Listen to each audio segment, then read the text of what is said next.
onde provavelmente colocaria, né, mais detalhes.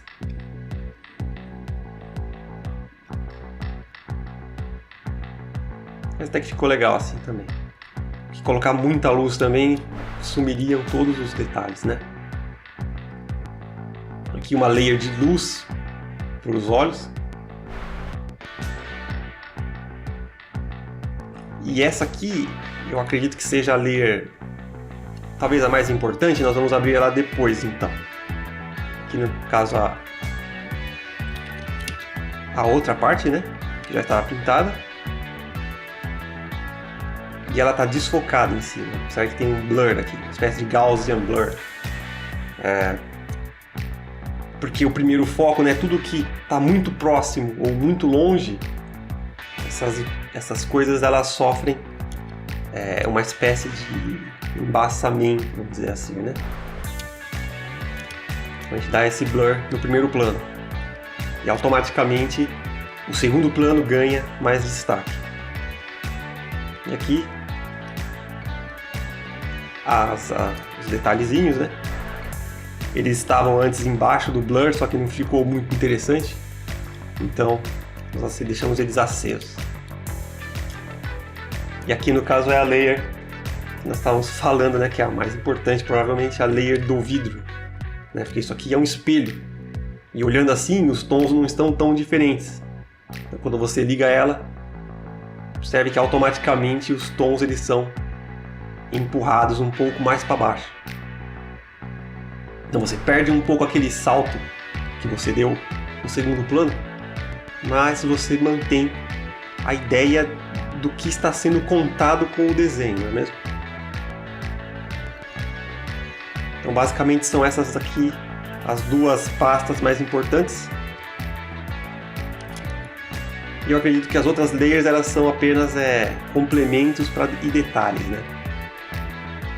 E, por exemplo, Layer 7. A Layer 7 é uma máscara de uma região do desenho que vazou. Tá?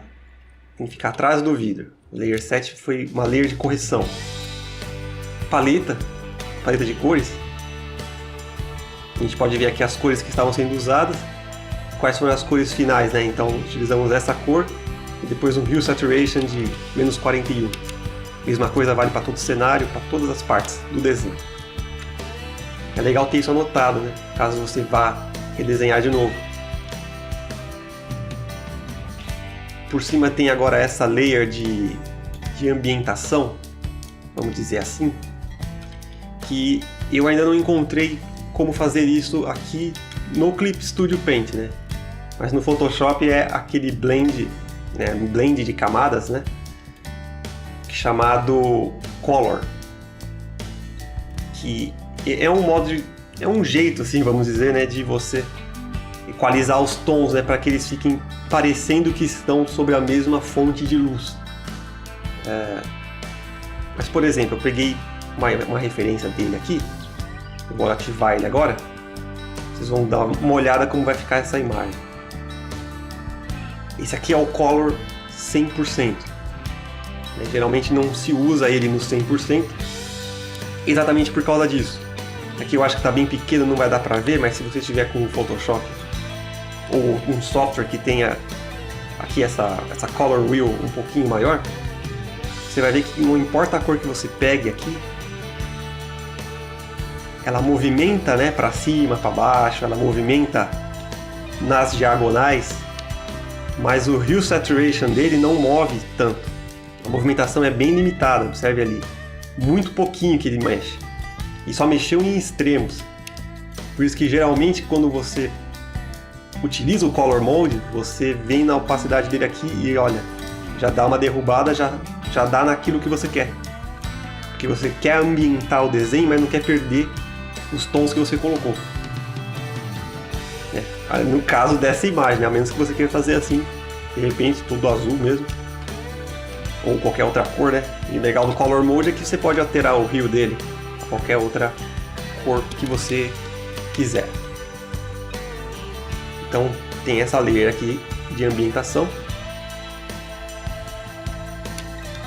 que fica ficou mais ou menos estranho, né? Ficou parecendo que tudo ficou dentro de uma névoa, então eu acabei exportando esse desenho aqui no Photoshop e utilizando o Color Mode lá, e ele ficou dessa forma.